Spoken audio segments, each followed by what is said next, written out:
ಓಂ ಶ್ರೀಕೃಷ್ಣಾಯ ನಮಃ.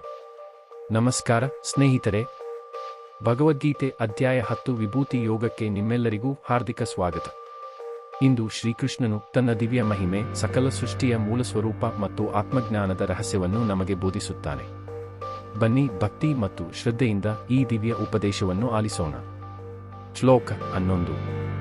ತೇಷಾಮೇವಾನುಕಂಪಾರ್ಥಮಮ ಜ್ಞಾನಜಂ ತಮ ನಾಶಯಾಮ್ಯಾತ್ಮಭಾವಸ್ಥೋ ಜ್ಞಾನದೀಪೇನ ಭಾಸ್ವತ. ಅರ್ಥ: ನನ್ನ ಮೇಲೆ ಪ್ರೀತಿ ಮತ್ತು ಭಕ್ತಿಯುಳ್ಳವರ ಮೇಲೆ ಕರುಣೆ ತೋರಿಸಲು ಅವರ ಹೃದಯದಲ್ಲಿ ನೆಲೆಸಿ ಅಜ್ಞಾನದಿಂದ ಉಂಟಾದ ಕತ್ತಲೆಯನ್ನು ಪ್ರಕಾಶಮಾನವಾದ ಜ್ಞಾನದ ದೀಪದಿಂದ ನಿವಾರಿಸುತ್ತೇನೆ.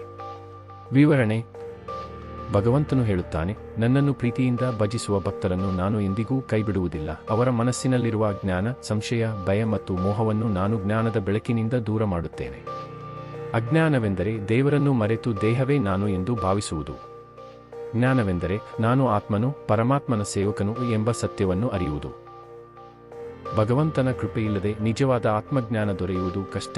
ಆದ್ದರಿಂದ ಭಕ್ತಿ ಮಾಡಿದವರಿಗೆ ದೇವರು ಸ್ವತಃ ಮಾರ್ಗದರ್ಶನ ಮಾಡುತ್ತಾನೆ. ಶ್ಲೋಕ 12. ಅರ್ಜುನ ಉವಾಚ. ಪರಂ ಬ್ರಹ್ಮ ಪರಂ ಧಾಮ ಪವಿತ್ರಂ ಪರಮಂ ಭವಾನ್ ಪುರುಷಂ ಶಾಶ್ವತಂ ದಿವ್ಯಮಾದಿದೇವಮಜಂ ವಿಭುಂ. ಅರ್ಥ: ಅರ್ಜುನನು ಹೇಳಿದನು, ನೀನೇ ಪರಬ್ರಹ್ಮ, ಪರಮಧಾಮ, ಪರಮಪವಿತ್ರನು, ಶಾಶ್ವತ ಪುರುಷನು, ದಿವ್ಯ ಸ್ವರೂಪನು, ಆದಿದೇವನು, ಜನ್ಮರಹಿತನು ಮತ್ತು ಸರ್ವವ್ಯಾಪಿಯು. ವಿವರಣೆ: ಇಲ್ಲಿವರೆಗೆ ಶ್ರೀಕೃಷ್ಣನ ಉಪದೇಶವನ್ನು ಕೇಳಿದ ಅರ್ಜುನನಿಗೆ ಯಾವುದೇ ಸಂಶಯ ಉಳಿಯುವುದಿಲ್ಲ. ಆದ್ದರಿಂದ ಅವನು ಕೃಷ್ಣನ ನಿಜ ಸ್ವರೂಪವನ್ನು ಒಪ್ಪಿಕೊಳ್ಳುತ್ತಾನೆ. ಅರ್ಜುನನು ಕೃಷ್ಣನನ್ನು ಕೇವಲ ಸ್ನೇಹಿತನಾಗಿ ನೋಡದೆ ಸರ್ವಶಕ್ತ ಪರಮಾತ್ಮನೆಂದು ಅಂಗೀಕರಿಸುತ್ತಾನೆ. ಈ ಶ್ಲೋಕದಲ್ಲಿರುವ ಪ್ರಮುಖ ಪದಗಳು: ಪರಂ ಬ್ರಹ್ಮ, ಸರ್ವೋನ್ನತ ಸತ್ಯ; ಪರಂಧಾಮ, ಎಲ್ಲದರ ಅಂತಿಮ ಆಶ್ರಯ; ಪವಿತ್ರಂ ಪರಮಂ, ಅತ್ಯಂತ ಪವಿತ್ರನು; ಶಾಶ್ವತ ಪುರುಷ, ನಿತ್ಯನಾದ ದೇವರು; ಆದಿದೇವ, ಎಲ್ಲ ದೇವತೆಗಳ ಮೂಲ; ಅಜಂ, ಜನ್ಮವಿಲ್ಲದವನು; ವಿಭುಂ, ಸರ್ವವ್ಯಾಪಿ. ಶ್ಲೋಕ 13. ಆಹುಸ್ತ್ವಾಂಶಯ ಸರ್ವೇ ದೇವರ್ಷಿರ್ನಾರದಸ್ತುತ ಆಸಿತೋ ದೇವಲೋ ವ್ಯಾಸ ಸ್ವಯಂ ಚೈವ ಬ್ರವೀಷಿ ಮೇ. ಅರ್ಥ: ನಿನ್ನನ್ನು ಪರಮಾತ್ಮನೆಂದು ನಾರದ, ಅಸಿತ, ದೇವಲ, ವ್ಯಾಸ ಮುಂತಾದ ಮಹರ್ಷಿಗಳು ಹೇಳಿದ್ದಾರೆ. ನೀನೇ ಸ್ವತಃ ಕೂಡ ಅದನ್ನೇ ಹೇಳುತ್ತಿದ್ದೀಯಾ?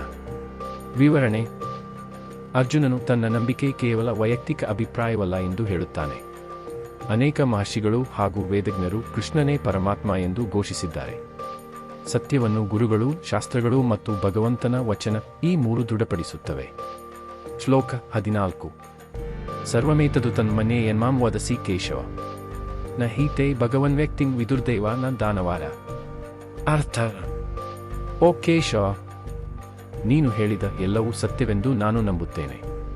ನಿನ್ನ ನಿಜ ಸ್ವರೂಪವನ್ನು ದೇವತೆಗಳು, ದಾನವರು ಸಂಪೂರ್ಣವಾಗಿ ಅರಿಯಲಾರರು. ವಿವರಣೆ: ಅರ್ಜುನನು ಕೃಷ್ಣನ ಪ್ರತಿಯೊಂದು ಮಾತಿನ ಮೇಲೂ ಸಂಪೂರ್ಣ ವಿಶ್ವಾಸ ವ್ಯಕ್ತಪಡಿಸುತ್ತಾನೆ. ದೇವರ ಅನಂತ ಮಹಿಮೆಯನ್ನು ಮಾನವ ಬುದ್ಧಿಯಿಂದ ಸಂಪೂರ್ಣವಾಗಿ ತಿಳಿಯಲು ಸಾಧ್ಯವಿಲ್ಲ. ದೇವರ ಕೃಪೆಯಿಂದ ಮಾತ್ರ ಅವರ ನಿಜ ಸ್ವರೂಪವನ್ನು ಅರಿಯಬಹುದು.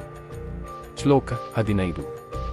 ಸ್ವಯಮೇವಾತ್ಮನಾತ್ಮಾನಂ ವೇತ್ತ ತ್ವಂ ಪುರುಷೋತ್ತಮ ಭೂತಭಾವನ ಭೂತೇಶ ದೇವದೇವ ಜಗತ್ಪತೆ. ಅರ್ಥ: ಓ ಪುರುಷೋತ್ತಮನೇ, ಸಕಲ ಜೀವಿಗಳ ಸೃಷ್ಟಿಕರ್ತನೆ, ದೇವತೆಗಳ ದೇವನೇ, ಜಗತ್ತಿನ ಒಡೆಯನೇ, ನಿನ್ನನ್ನು ನೀನೇ ಸಂಪೂರ್ಣವಾಗಿ ತಿಳಿದಿರುವೆ. ವಿವರಣೆ: ಅರ್ಜುನನು ಭಗವಂತನಿಗೆ ಅನೇಕ ಗೌರವಪೂರ್ಣ ಹೆಸರುಗಳಿಂದ ಸ್ತುತಿ ಮಾಡುತ್ತಾನೆ.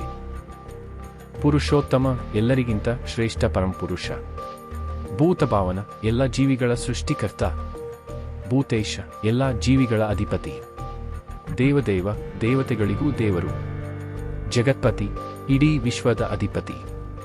ಅರ್ಜುನನು ಹೇಳುವುದು, ನಿನ್ನ ಮಹಿಮೆಯನ್ನು ಸಂಪೂರ್ಣವಾಗಿ ತಿಳಿದಿರುವವನು ನೀನೇ. ಮುಂದಿನ ವಿಡಿಯೋದಲ್ಲಿ 16 ರಿಂದ 20 ಮುಂದುವರಿಯುತ್ತದೆ. ಈ ವಿಡಿಯೋ ನಿಮಗೆ ಇಷ್ಟವಾದರೆ ಒಂದು ಲೈಕ್ ಮಾಡಿ, ನಿಮ್ಮ ಕುಟುಂಬ ಮತ್ತು ಸ್ನೇಹಿತರೊಂದಿಗೆ ಶೇರ್ ಮಾಡಿ.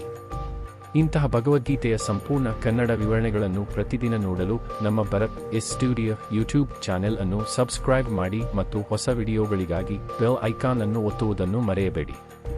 ನಿಮ್ಮ ಪ್ರೋತ್ಸಾಹವೇ ನಮ್ಮ ಸೇವೆಗೆ ಶಕ್ತಿ. ಧನ್ಯವಾದಗಳು. ಶ್ರೀಕೃಷ್ಣಾರ್ಪಣಮಸ್ತು.